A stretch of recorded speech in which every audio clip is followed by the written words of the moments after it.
Hoy, en 678, el gobierno le quitó la concesión del Mitre y el Sarmiento a TVA. Nos visitan Julio De Vido y Juliana Di Tulio. El decreto nacional 793 del 2012 se produce la rescisión del contrato de concesión que la empresa TVA tenía firmada con el Estado Nacional. Hay 51 muertos que están esperando un acto de justicia. La justicia y el gobierno se van a olvidar del tema. La rescisión del contrato de concesión que la empresa TVA tenía firmada con el Estado Nacional por culpa del concesionario. Mucho más que un chasquibún a 678. La CIP, ADEPA y el monopolio Clarín, entre otros, siguen sin repudiar el hecho.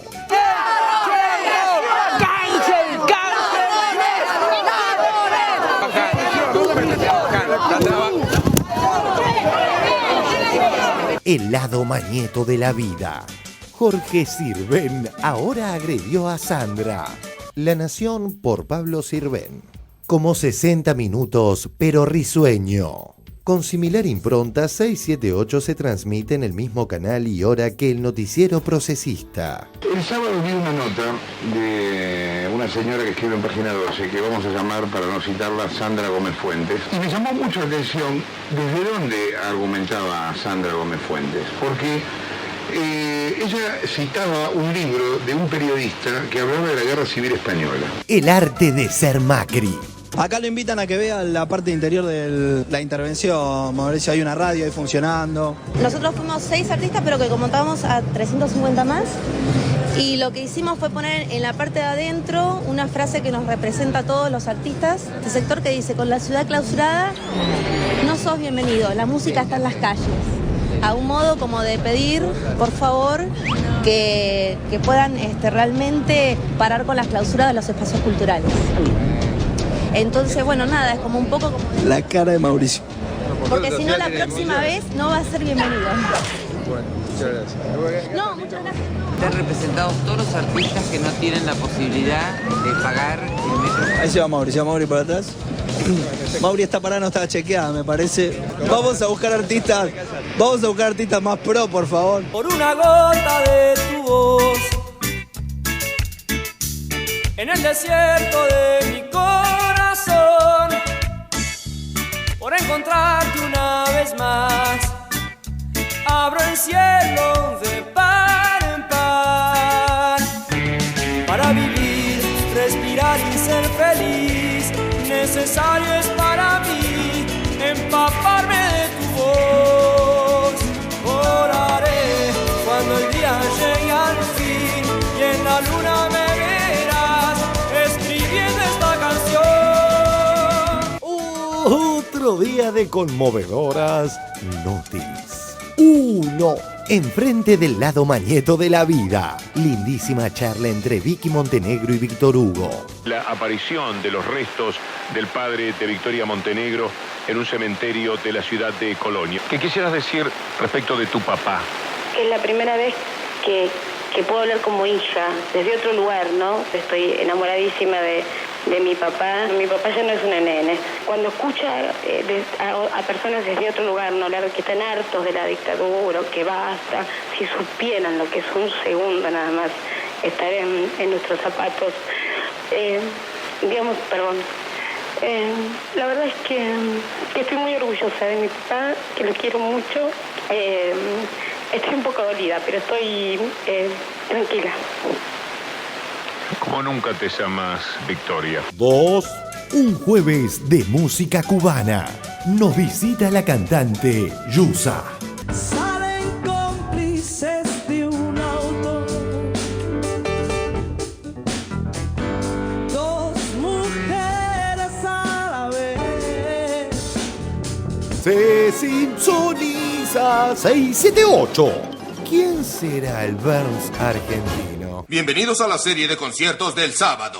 Recuerden, niños, todos juntos, 678. 678. Vaya, qué bonito, precioso, muy bien, ya podemos ir. Contemplar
Muy buenas noches, bienvenidos a esta nueva emisión de 678. ¡Vamos todavía! Vamos, pero nos quedamos acá. ¿Qué tal? Queremos dedicarle este programa a Victoria Montenegro, mandarle un abrazo, decirle que la queremos mucho, que le mandamos un beso a ella y a toda su familia. Vicky, bueno, eso. Gómez, ¿qué tal? Bien, Fuentes. Qué época extraña. Bueno, vamos a presentar a nuestros invitados de hoy. Por un lado la tenemos, voy a hacer, a ver si Julio me agarra el director. Voy a empezar por el otro Julio. Ay, qué misterioso que estás, ¿verdad? Sí, estoy muy inseguro. Con los ojitos que vas de un lado. Nos visita el señor Julio De Vido, que es el ministro de Planificación. ¿Qué tal? Bienvenido. A mi derecha tenemos a la diputada Juliana Di Tulio, diputada por el Frente para la Victoria, representando a la provincia de Buenos Aires. ¿Qué tal? Y una visita muy especial la tenemos a Yusa, que es música, artista cubana. Bueno, vive en Cuba, no sé si vivís en Cuba, sos de La Habana, pero bueno, ya estás de gira por Europa y por todos lados y por aquí. Sí, bueno, siempre, estoy así desde el año 93, o sea... ¿Desde el 93 dando vuelta? Sí, lo que bueno, siempre voy a Cuba, pero bueno, ahora estoy más tiempo, mírame aquí, en 678, estoy más tiempo en Argentina ya que... Ya estás acá. Ya casi, sí. Sí, me han hecho sentir en casa, así que bueno, gracias por la invitación. ¿Y vas a estar cantando? Sí, estuve cantando, ahora bueno, cantaré en vinilo, ahora en Café Vinilo 24, 25 y 26 de junio, estaré en Córdoba próximamente, pero bueno, me voy de gira porque recién acaba de salir el disco nuevo, que se grabó entre Argentina, La Habana, Noruega y eso, y luego me voy a Brasil, luego presento en Japón, bueno, y después regreso, después más bueno, una locura. Sí, el libro se llama, el disco se llama El Libro de Cabecera. En Tardes de Café, se llama así, Libro de Cabecera en Tardes de Café. Perfecto. ¿Pero vas a cantar aquí? Sí, voy a cantar, cómo no, seguro. Espero que canten todos, un poco para alegrar, claro. Bueno, muy bien, vamos a empezar este programa con el informe que tiene que ver con lo que sucedió esta tarde. El gobierno le quitó la concesión al Mitre y al Sarmiento. Lo vemos. El gobierno le quitó la concesión del Mitre y el Sarmiento a TVA. Hay 51 muertos que están esperando un acto de justicia. La justicia y el gobierno se van a olvidar del tema. El decreto nacional 793 del 2012 se produce la rescisión del contrato de concesión que la empresa TVA tenía firmada con el Estado Nacional. La justicia y el gobierno se van a olvidar del tema. Este decreto lleva a la interrupción o a la resolución del contrato a partir de su rescisión por culpa del concesionario. Se pudieron precisar y confirmar las condiciones en que se presta el servicio, que como claramente expresan los considerandos del decreto, padecen de un déficit histórico. Es una noticia que muchos esperaban, incluyendo los familiares de las víctimas, que uno no puede decir que festejaron, pero sí que tomaron con satisfacción la decisión del gobierno de rescindir el contrato de concesión que tenía la empresa TVA en las líneas Sarmiento y Mitre. El gobierno anunció que va a crearse una unidad de gestión con dos empresas, Metrovías y Ferrobaires, que son dos empresas que tienen las concesiones de otros trenes, que junto con el Estado van a empezar a administrar el ferrocarril Sarmiento y el ferrocarril Mitre. Las dos líneas van a pasar a ser administradas por una unidad de gestión. Ya leí unidad de gestión y digo, esto va a estar peor, ¿no? Ahora se abre con esta decisión del gobierno una nueva etapa. La nueva etapa en la cual va a haber una unidad de gestión diferente a cargo de dos empresas privadas y un Estado que va a intervenir más directamente, no solo ya en el control de la empresa, sino también en el manejo cotidiano. 2 días después de la tragedia, un grupo de personas que nada tenía que ver con las familias de las víctimas provocó desmanes. Fue muy triste cómo Ernesto Tenenbaum, desde el grupo Clarín, pretendió aprovechar políticamente el dolor humano. Como siempre, ¿no, Paula? Probablemente también haya gente que no tenga nada que ver con esta historia y tratando de agitar un poco la situación, que la verdad no se sabe si son gente espontánea que se ha juntado en el lugar, gente que ha llegado con alguna otra intención. Por el momento no existe ninguna confirmación oficial. Sin embargo, son los familiares... Nacho, ¿qué están cantando ahora?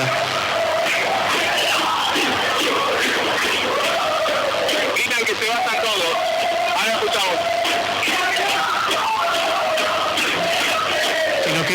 solo. Que la verdad no se sabe si son gente espontánea que se ha juntado en el lugar, gente que ha llegado con alguna otra intención. Que no quede ni uno solo.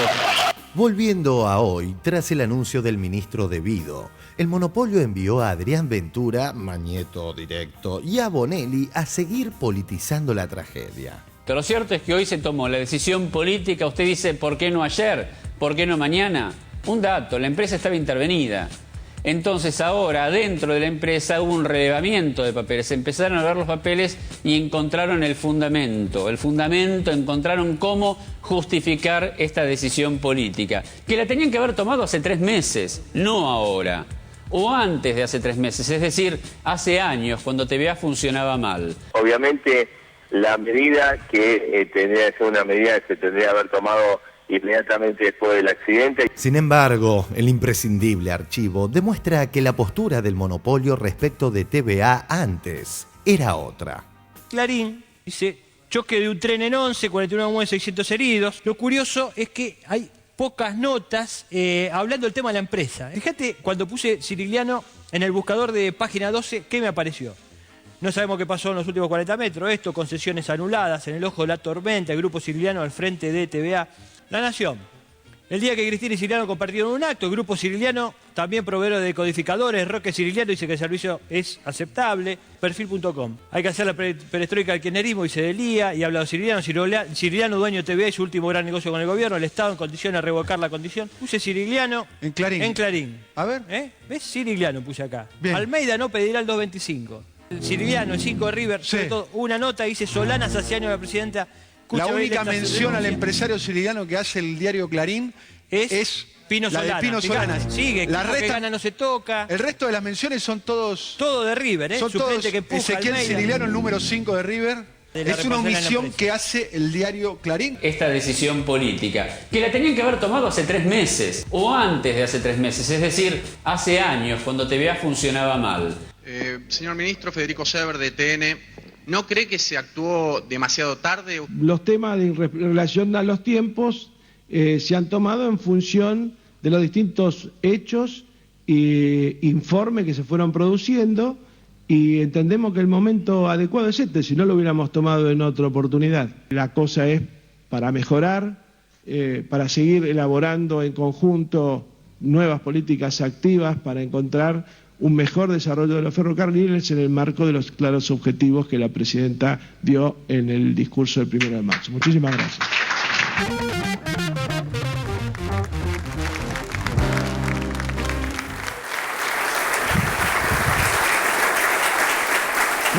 Muy bien. Ministro, ¿por qué el gobierno toma las medidas siempre después de lo que quieren los opositores? ¿Se los hacen a propósito para que se enojen?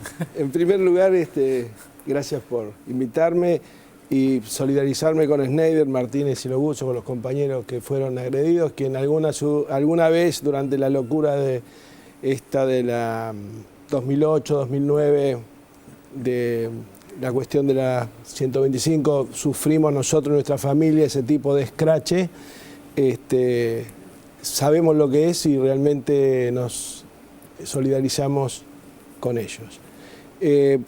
La verdad es que el accidente ocurrió el 22 de febrero, el 27 la empresa estaba, no la empresa, sino el contrato estaba intervenido con un funcionario de la CIGEM, que fue interventora hasta el día de hoy en que la presidenta resolvió el contrato, o sea, rescindió el contrato con cargo al concesionario, por culpa del concesionario, por incumplimientos del concesionario, y esa fundamentación en el decreto se da en 2 planos. En un plano administrativo, que se basa en el informe del interventor, que es el ingeniero Baridós de la CIGEN, y por supuesto en el informe de la Comisión Nacional de Regulación del Transporte y informe de la Unidad de Renegociadora de Contratos. Todos saben y sabemos que todos los contratos de concesiones públicas, de servicios públicos, fueron quebrados a partir de la especificación asimétrica que se produce con el colapso que sufrió el país en el 2001.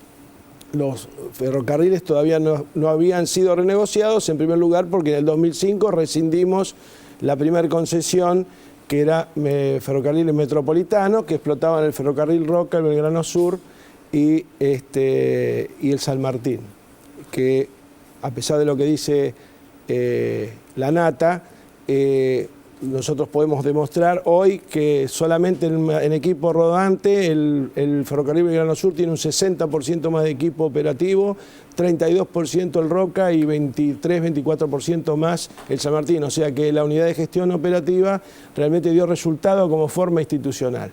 Esta nueva unidad de gestión operativa nos va a permitir la posibilidad de que el Estado, que había desaparecido, que ese es el otro plano en que maneja el decreto, el contexto histórico en que se genera la aparición de TVA en el año 95, igual que el resto de las operadoras, fue en el marco de un contexto histórico de desbaste de los ferrocarriles, que empezó claramente con el Plan Larkin. Está claro que el general Perón toma los ferrocarriles en el año 47, ya los ingleses estaban en abandono del sistema ferroviario, lo toman en un estado ya de precariedad importante en términos de mantenimiento, y genera una suerte de reequipamiento a partir de la industria nacional, con fábricas de locomotoras, fábricas de vagones que se instalaron en las distintas provincias argentinas, fundamentalmente en Córdoba y en Buenos Aires, y con la construcción del ferrocarril que va de Yacuiba a Santa Cruz de la Sierra. Nosotros accedíamos a territorio boliviano y Bolivia salía desde La Paz y de Santa Cruz de la Sierra por Argentina a través del ferrocarril hacia el mar. Todo eso con la Revolución Libertadora se paralizó. Las obras se paralizaron, se cerraron las industrias de fábrica de material ferroviario y el ferrocarril entró en una franca decadencia. El Plan Larkin, para el conocimiento del público, no era un funcionario argentino, era un general norteamericano que era funcionario del Banco Internacional de Reconstrucción y Fomento, popularmente conocido como Banco Mundial, y era funcional a los intereses de la industria automotriz norteamericana, que sobre la base del abandono y la destrucción de los ferrocarriles en distintos países, entre ellos la Argentina y Brasil, instalaron sus terminales en la Argentina. A partir de allí tenemos el otro gran colapso ferroviario, se produce durante la dictadura militar. Para dar un solo dato, para no abundar y cansar a la gente, la dictadura, cuando asume en marzo del 76, había en la Argentina 2.500 estaciones ferroviarias habilitadas. En el año 82, cuando los militares se retiran, quedan poco más de 1.000, sin contar los miles de trabajadores despedidos. De 2.500 a 1.000. 1.200. Eso está en internet, no sí. Obviamente, el proceso neoliberal, que forma parte del mismo plan para Argentina, el Plan Larkin, la dictadura y el neoliberalismo de los 90, donde participa primero el gobierno del presidente Menem y luego el del presidente de la Rúa, porque los dos fueron responsables de esa etapa. Termina su obra maestra, es el decreto 1168 del año 1992, en donde levantan los ferrocarriles ya expresamente, no era a través de políticas subliminales o digamos a partir del ahogo financiero o a través de un Plan Larkin, que el Plan Larkin en definitiva era parte también del Plan Presbich, que era el plan que tenía el Banco Mundial para toda Latinoamérica, y que era una proveedora en definitiva de materias primas y de maquila del norte desarrollado. Genera un proceso de aniquilación ya definitiva, generando estas concesiones en el marco de una economía dolarizada, en donde el ferrocarril suburbano de pasajeros iba a ser un negocio para las concesionarias. Eso obviamente en el 2001 desaparece. Cuando asume el presidente Kirchner, además del desbaste de los ramales de media y larga distancia desarmados, además del Plan Larkin, además del cierre de estaciones, del despido de decenas de miles de trabajadores del ferrocarril, más de 80.000 trabajadores fueron despedidos a través de los famosos retiros voluntarios. Fenómeno que se produce en aerolíneas. Recuerdo una nota que escribiste vos en página 12 que se llamaba El Patio de los Campanili, que hablaba de lo que significaba para la sociedad argentina la presencia de las empresas del Estado en materia de promoción de la sociedad, de generar un esquema de desarrollo social y de progreso social que se perdió con las privatizaciones, en donde de ser un técnico en el ferrocarril, un técnico en aerolíneas, o un piloto, una azafata o un locomotorista, lo transformaron en remiseros o en kiosqueros que se fundieron a los 2 años y luego formaron parte de esa sociedad de alguna manera desclasada, una sociedad de desincluidos que genera, y hemos visto, hoy también lo decíamos, y forma parte de los considerandos del decreto, lamentablemente ese sector de la sociedad que hoy vemos que ha quemado 2 veces Constitución, 2 veces la estación Aedo, 8 formaciones del ferrocarril Sarmiento. Es decir, más allá de las dificultades que había en la operación, evidentemente hay toda una situación social que hace que el ferrocarril, que es el medio de transporte que utilizan los más humildes, sea el que más ha sufrido las consecuencias de las políticas de exclusión neoliberal. Ahora, usted decía también que el gobierno en un momento tomó la decisión estratégica de invertir en rutas, que era lo que hacía falta para que los camiones trajeran los granos para exportar. Por primera vez este año yo me hice traer, prácticamente estamos equiparando en el 2012 la inversión en materia ferroviaria en materia vial. Porque no hay que olvidarse, nosotros recibimos un país con transporte fundamentalmente de cargas, esencialmente a través de carreteras y de camiones. Hay que generar un proceso no de desinvertir en carreteras y camiones, porque si no, no podríamos estar hoy dando respuesta a la salida de 100 millones de toneladas de grano, que es de última de lo que la Argentina es uno de sus principales recursos. Nosotros movilizábamos 70 millones de toneladas de grano en el año 2003. Hoy movilizamos casi 100 millones, 30 millones más, un 50% más. Eso a través de un montón de obras públicas que impulsaron el presidente Néstor primero, Cristina ahora, una gran inversión. Pues este año va a ser 8.000 millones de inversión en rutas y en accesos a puertos y en puertos y demás, y 7.500 millones por primera vez en materia ferroviaria, nivelando el nivel de inversión. Hemos firmado convenios para los trenes. Hemos firmado convenios muy importantes con la República Popular China para la provisión de material rodante, fundamentalmente para el Belgrano Cargas, para descomprimir la gran cantidad hoy de transporte de camiones en ruta, para generar a partir del camión y el tren un esquema armónico de transporte multimodal que haga mucho más eficiente y más económico y más competitivo el precio de nuestras materias primas. Y ministro, ¿qué podemos esperar ahora de ahora en más con el Mitre y el Sarmiento? Primeramente, además de la optimización de la inversión, una mejora operativa, como se dio con Lugofe. Quien sea pasajero del ferrocarril San Martín, del mismo ferrocarril Roque y del Belgrano Sur, que era el más postergado de todos, el que sale de la estación Buenos Aires y va hasta González Catán, el Mazo por Pompeya y demás, esos ferrocarriles en el 2005 estaban en un estado de destrucción muy importante, un estado de degradación tal vez similar en términos relativos al que hoy padecían fundamentalmente el Sarmiento y en alguna medida el Mitre. Nosotros esperamos que en un año operativamente, a partir de la nueva unidad de gestión operativa, y una participación y una articulación diferente como el Estado, como se dio en la otra unidad de gestión operativa, poder estar repuntando en un 25-30% en las condiciones del servicio, fundamentalmente el confort y la seguridad. ¿Eso en una perspectiva de ese 25-30%? En 2 años. En un par de años. En un par de años, sí. ¿Y Tulio? Bueno, nosotros recibimos la decisión de la presidenta a través de las palabras del ministro Julio De Vido con mucha alegría. Digo, nosotros, los diputados del Frente para la Victoria, ¿no? Los diputados y las diputadas.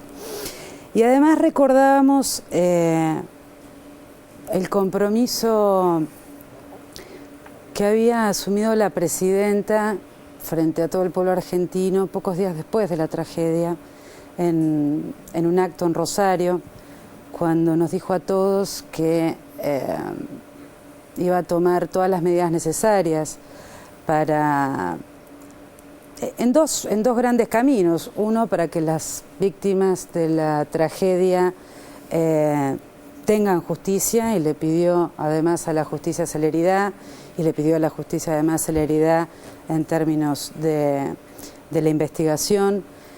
Y por el otro lado, que no le iba a temblar la mano para tomar las decisiones que tenía que tomar con respecto a la concesionaria.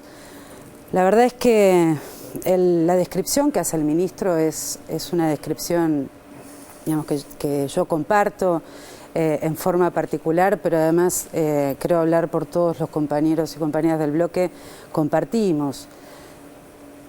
Nosotros mañana se cumplen 9 años de ese 25 de mayo del 2003, cuando Néstor Kirchner asumía la conducción de un país destruido, derrumbado.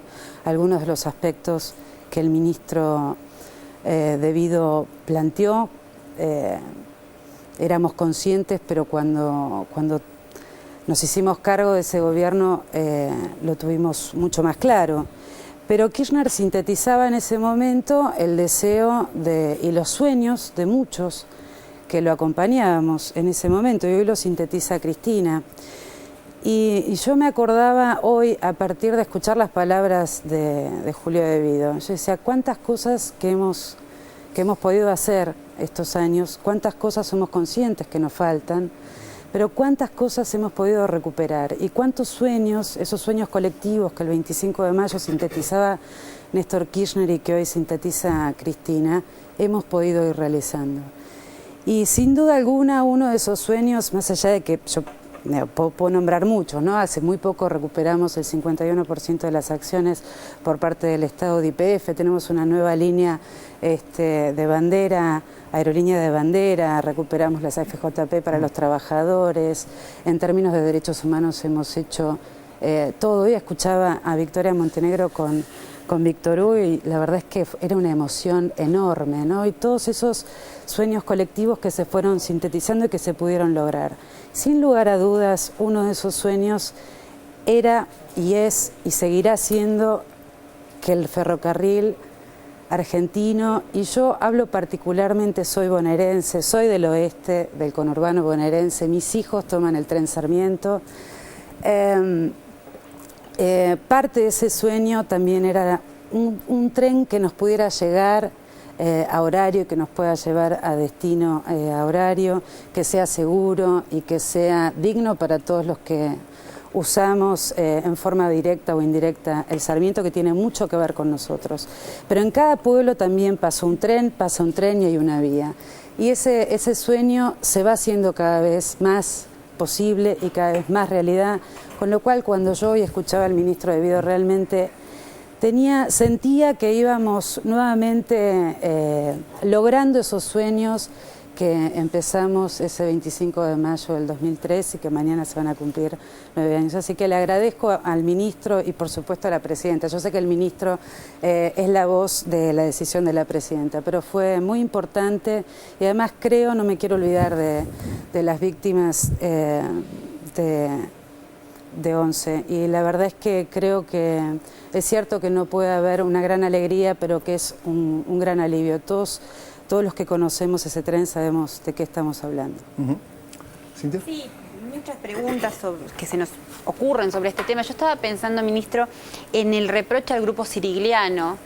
Recuerdo sus palabras diciendo que el Estado había invertido mucho dinero en TVA y tal vez cuál es la mirada o el reproche sobre los empresarios del grupo Sirigliano que lideran TVA, y creo que también están en otras, bueno, tienen predominio sobre muchas ramas de UOFE también y de servicios de colectivos de la Ciudad de Buenos Aires y la provincia. En UOFE automáticamente en la participación que tienen en la conducción del San Martín, del Roque y Belgrano Sur quedan automáticamente, digamos, una situación que tiene que resolver internamente la empresa, pero como no son más operadores ferroviarios ni de prestadores del servicio ferroviario, quedan afuera. El Secretario de Transporte va a tomar las medidas necesarias para que en la semana que viene la UOFE que maneja el San Martín y el Roca quede solamente en manos de las otras dos operadoras. Esto ya estuvimos hablando hoy con las operadoras, una sociedad anónima, eso no se puede resolver por decreto, sino hay que resolverlo en el marco de la Inspección de Personas Jurídicas. Tiene solución, se va a resolver en los próximos días.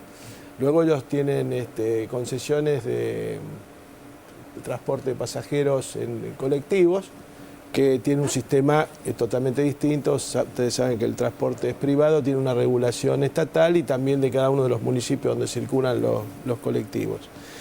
En relación al reproche en sí, está claro en el decreto no es un reproche, es una medida de índole administrativa, en donde se van a hacer ahora el acta inventario de todos los bienes de la concesión, por supuesto se van a liquidar las multas que estén impagas y se va a avanzar también todos los detalles de los incumplimientos que se imputan en el contrato, y ahí, por supuesto, hay que ir a la justicia, porque si no, caemos en el tipo de justicia que plantea Morales Solá, que pide que el Estado, o sea, que el gobierno haga justicia. El gobierno lo que puede hacer es un acto administrativo para reparar una situación de incumplimiento contractual. La justicia está investigando un hecho penal, que es el accidente en sí, y va a tener, el juez va a tener que tomar en cuenta todo el universo de cuestiones de la concesión. Entre ellas estará,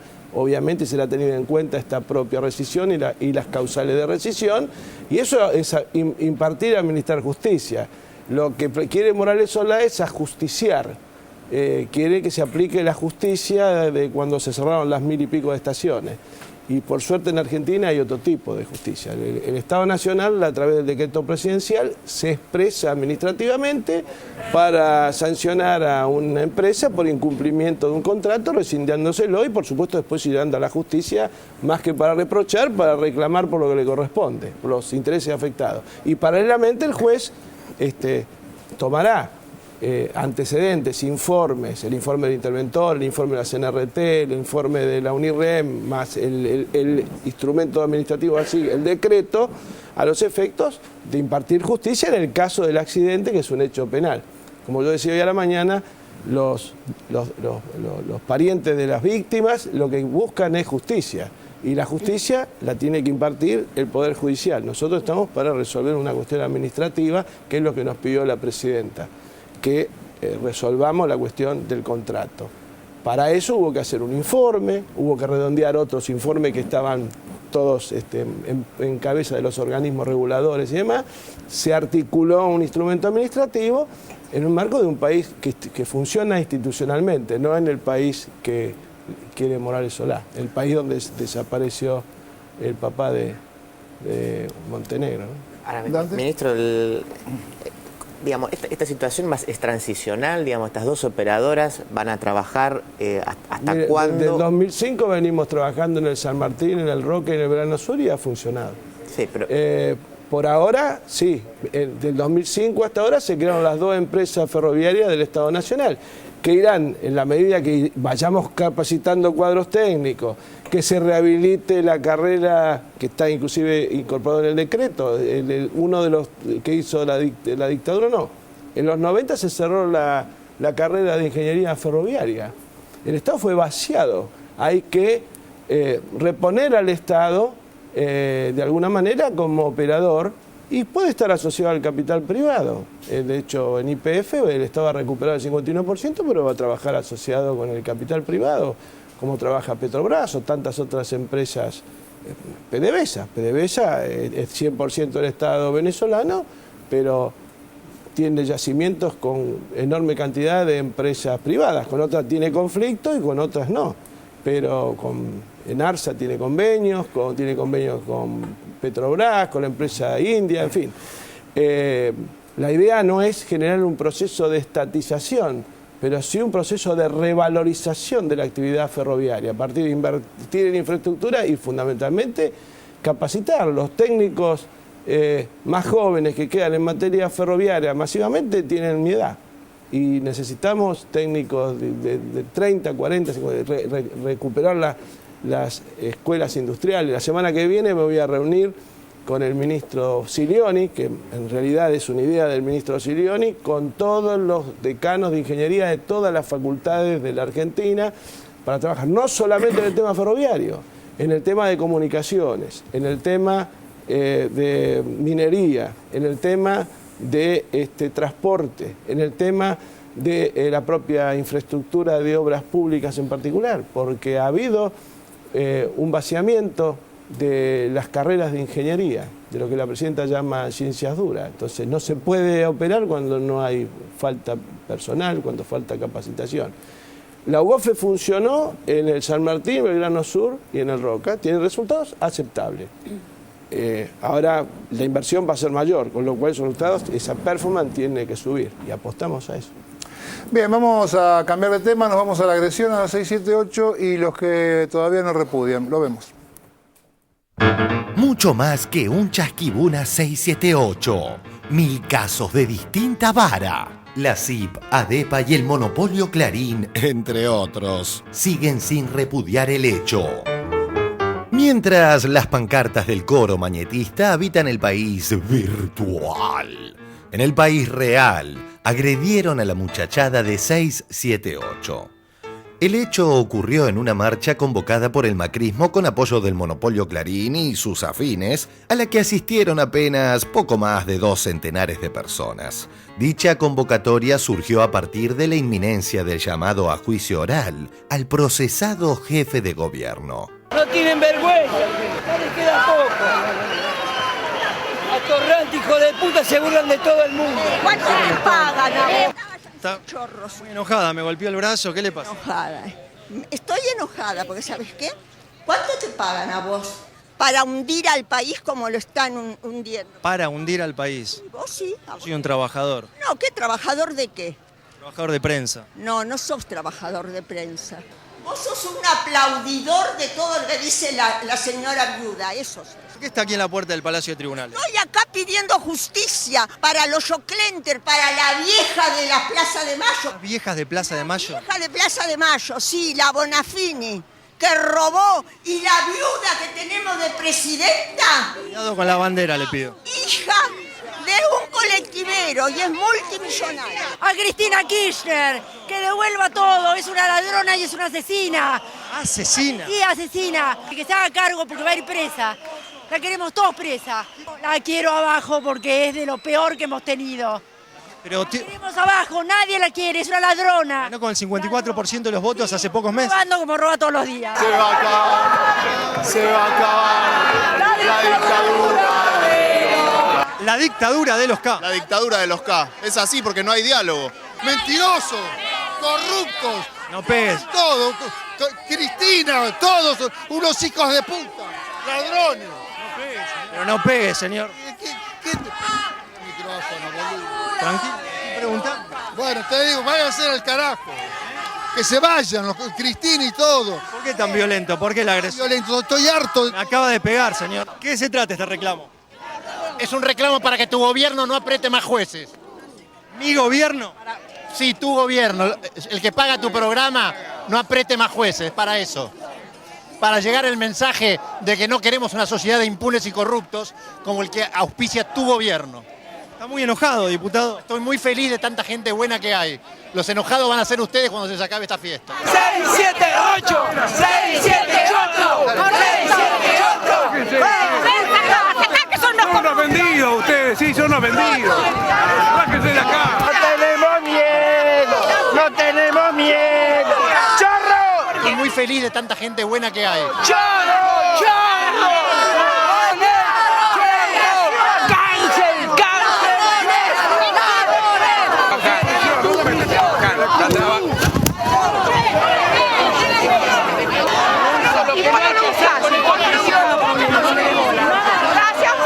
Repudio absoluto a algunos energúmenos que estaban ayer en la puerta de tribunales, agredieron a un camarógrafo de 6, 7 y 8. Los que reclaman justicia independiente también deben entender el periodismo de todos los palos tiene posibilidad de cubrir absolutamente lo que quieran. Agredieron a los compañeros 678 porque fueron a hacer, me imagino que alguna pregunta incómoda. La verdad es que es una barbaridad. Repudiable. A mí me hizo acordar al principio del conflicto del campo y la pelea por la ley de medios.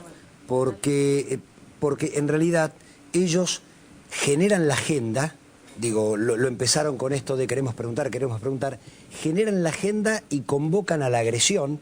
Amadeo lo decía, ya se les va a acabar la fiesta, qué sé yo, digo, en el medio de la manifestación incitando, y me parece que incuban odio, que hoy terminó en esto, y además desde un lugar terriblemente antidemocrático. Yo tomo lo del 2008 como referencia, efectivamente nos lleva ahí, pero nos lleva un poquito transformados como sociedad, porque esto es una expresión histérica de un grupo de gente absolutamente divorciado de la realidad social. En aquel momento hacían marchas grandes, incluso eran más numerosas que las que defendían al gobierno. Entonces yo creo que la falta de autocontrol, la falta de templanza que muestra Eduardo Amadeo y que muestra la gente, el estado de ánimo. El estado de ánimo es no podemos hacer nada contra estos.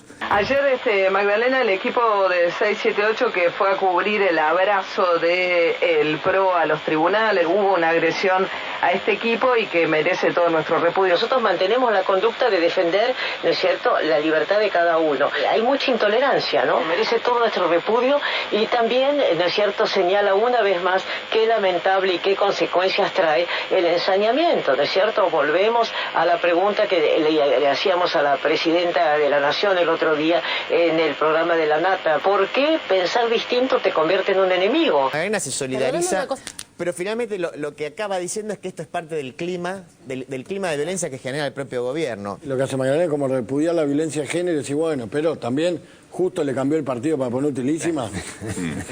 Pero es por ahí, es como que dijo, no, está muy mal, pero te hace culpable de una agresión. Como decíamos, se dan 1000 casos de distinta vara. Por ejemplo, cuando un chasquibún impactó a 50 metros de Lanata y Ruiz Guiñazú, el coro que dice querer preguntar dio gran trascendencia al asunto. En este caso, en el que existió una agresión real, hubo muy poquitas y discontinuadas voces de condena, casi todas por Twitter y muchísimo silencio. 678 trata de tomarlo con cierto humor, pero que la CIP y ADEPA sigan sin expresarse es una vergüenza.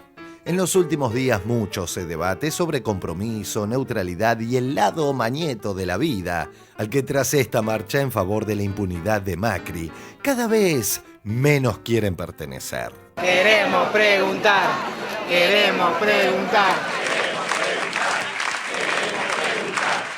Queremos preguntar, queremos preguntar. Al PRO le hace muy mal, le hace pésimo. Me hizo acordar lo que fue el diputado Olmedo para la ley de matrimonio igualitario, que viste que a medida que más declaraba, más te dabas cuenta que estabas en la vereda enfrente. Me parece que este tipo de manifestaciones, este tipo de actitudes, desvaloriza, por lo cual le están reclamando, le hace peor, es un boomerang que ni siquiera es una medida inteligente. Por último, si algún medio tiene imágenes de la agresión sufrida por nuestro camarógrafo, mucho le agradeceríamos, en nombre de la libertad de expresión, nos la facilite.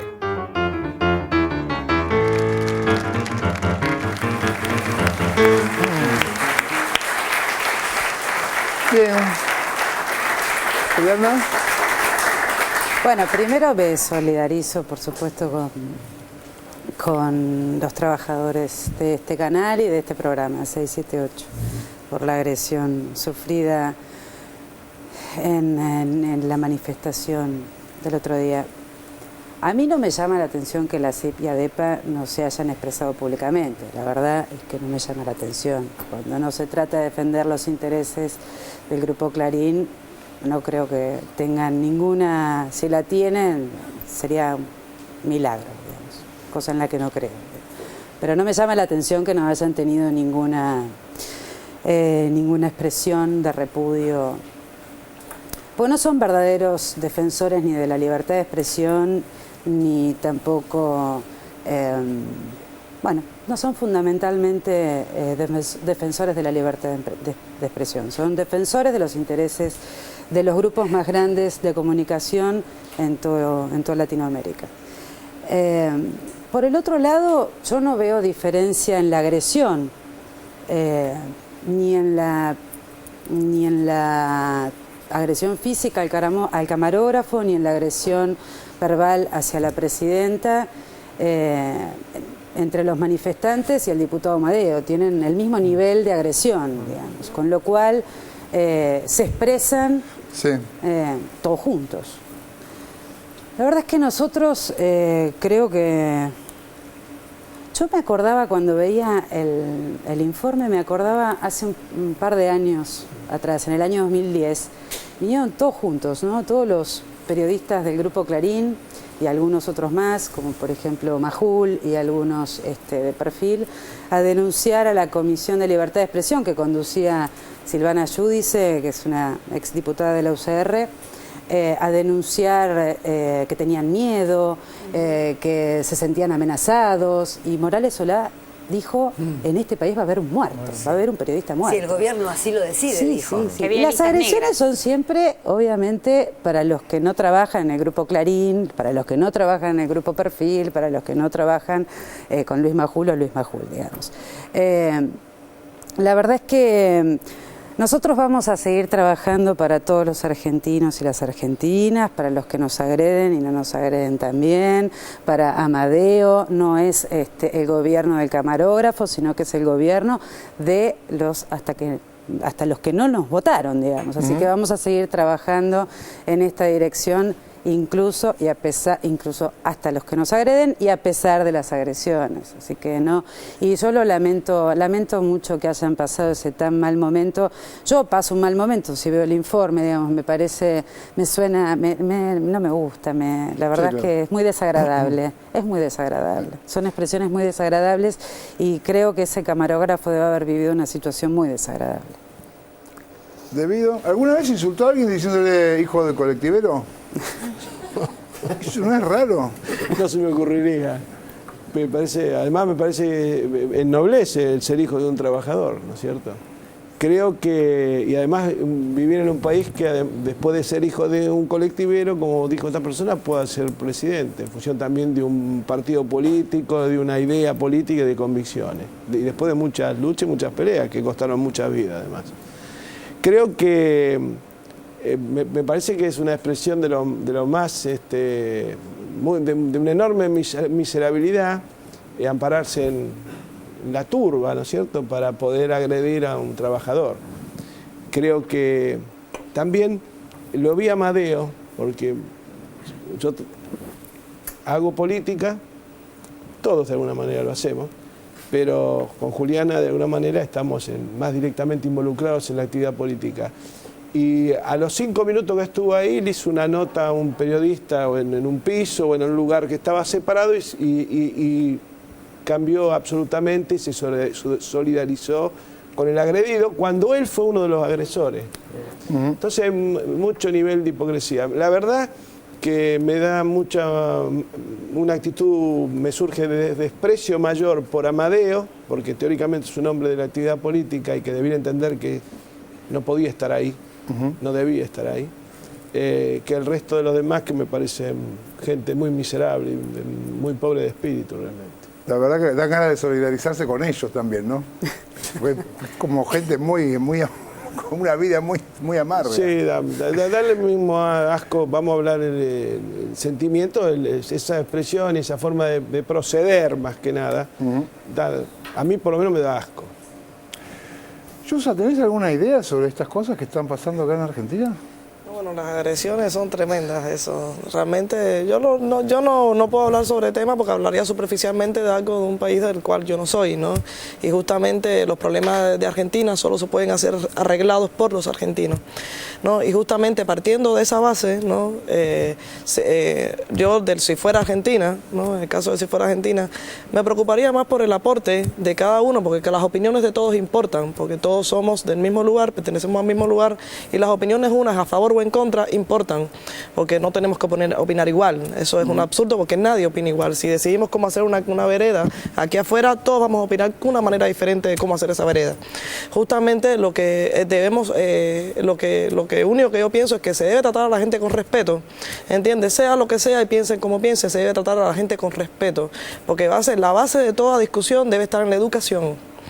O sea, y cuando se es educado se pueden llegar a muchas cosas, porque justamente en mi opinión diferente a la de otros podemos generar una solución, porque de hecho yo trabajo con muchas personas que piensan incluso diferente a mí, pero justamente todas las personas que trabajan con lo que tienen que ver con Yusa somos personas que lo que les interesa es lo mejor para Yusa. Entonces el interés para mí justamente es provocar un estado cuando hago música, que es lo que yo hago, ¿no? Y estoy haciendo música desde que tengo 7 años, estoy en un conservatorio, o sea, bajo otras condiciones sociales totalmente diferentes a las argentinas, Argentina, donde tenía todo el tiempo para estar estudiando.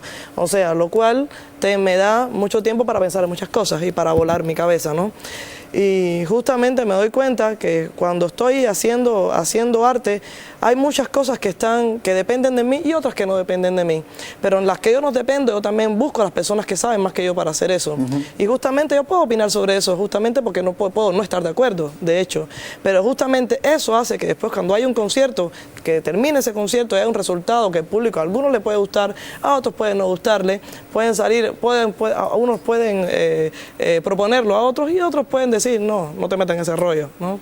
Y entonces, pero sí me doy cuenta que cuando al final, sí me he dado cuenta que el resultado de mi arte sí genera una mejoría, porque lo veo en las personas también. Porque de hecho, y cuando terminan un concierto, terminan agradeciéndole al que hizo las luces, al que hizo el sonido, al que trabajó en la producción, a cada músico que trabajó. A mí no me vale, no me sirve decir que yo soy cubana y de repente estar tocando, por ejemplo, y no está representando a Cuba. Yo represento a Cuba con sus defectos, con sus virtudes, y justamente eso solo podemos arreglar los cubanos, como mismo, ¿no? Pero justamente si queremos realmente tener un mejor país, es la única manera, es presentar los problemas con respeto para arreglar ese país que es nuestro, es de todo. Lo que pasa es que Argentina es un país muy grande. O sea, la isla, viste, de Cuba, que das una vuelta y ya se acabó. O sea, tiraste y es, como dice el poeta, la maldita circunstancia del agua por todas partes, ¿no? Y tienen mejor humor también. Bueno, eso lo da el mar, pues también eso es muy poquito. El mar no tienes otra opción, porque justamente el mar tiene otro tiempo, incluso en Cuba hay otra velocidad. Pero justamente yo a escala, cuando veo la velocidad de Buenos Aires y la de La Habana, es la misma en un sentido, siendo sociedades totalmente diferentes. Pero yo me muevo entre Buenos Aires y me parece que estoy en La Habana. O sea, diferencia, voy a, no sé, a Jujuy, voy a Salta, voy a Córdoba, y es otro el flow, y así sucede, ¿no? Pero el humor es igual, los cubanos también somos súper novelescos, ¿eh? O sea, no te creas, vemos telenovelas y nos montamos en cada una tremenda, o sea. Van a tomar lo que dijo Yusa para decir que este es un gobierno comunista ahora también, ¿no? Esta cuestión de los parecidos. Una cosita chiquita nada más. Eso siempre se cae en esta cuestión de que el gobierno, de que el kirchnerismo divide al país y que establece una lógica del amigo y el enemigo. Y hubo dos perlitas en el informe, digamos. La primera es que creo que lo había mencionado Nora hace unos días, ese cartel que sostenía Magdalena que decía no al escrache a los periodistas no oficialistas. Sí. Es decir, si son oficialistas se los podría escrachar perfectamente, ¿no? Y después esta cuestión, digo, de Amadeo que menciona bien el ministro, ¿no?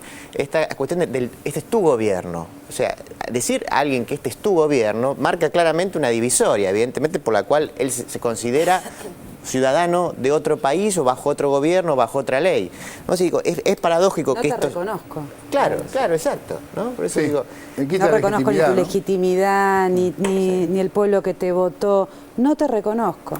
Es tu gobierno, no es el mío. Sí, pues habría que preguntarle, bueno, entonces, ¿qué ley obedeces vos? ¿Qué mandato obedeces vos? ¿Vos querés preguntar también? Yo quiero preguntar. Qué poco ánimo cuando gritan queremos preguntar. ¿Por qué no ¿Pero sale qué es lo que quieren preguntar que no pueden preguntar? Si les gusta este programa que estamos haciendo, por ejemplo, es la pregunta de Bravo.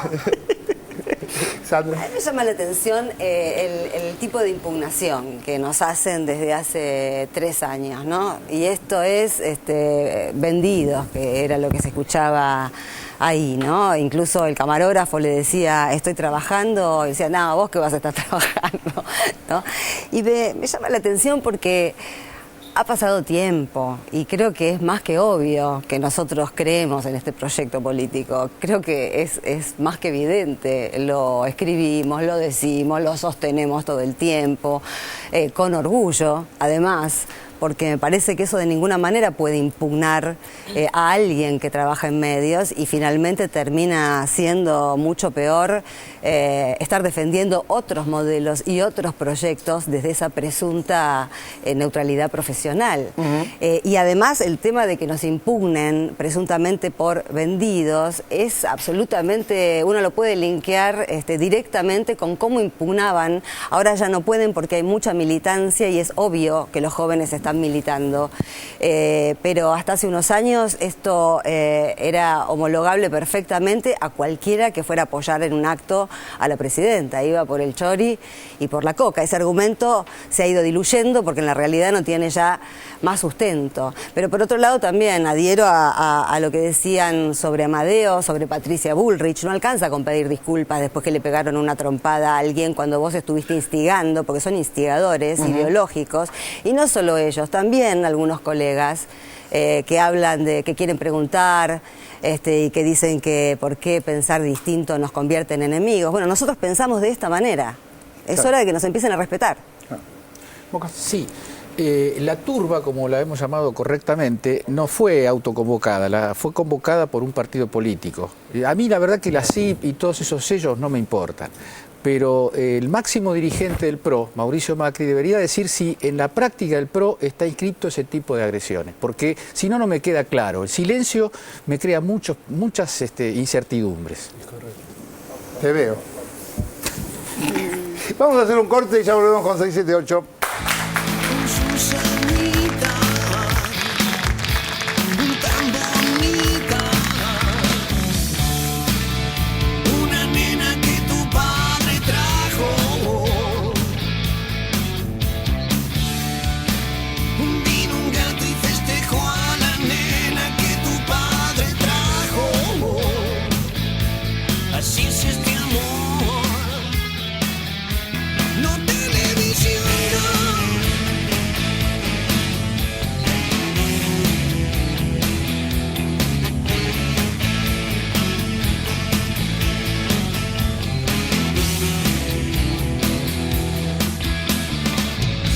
Su pelo endulza,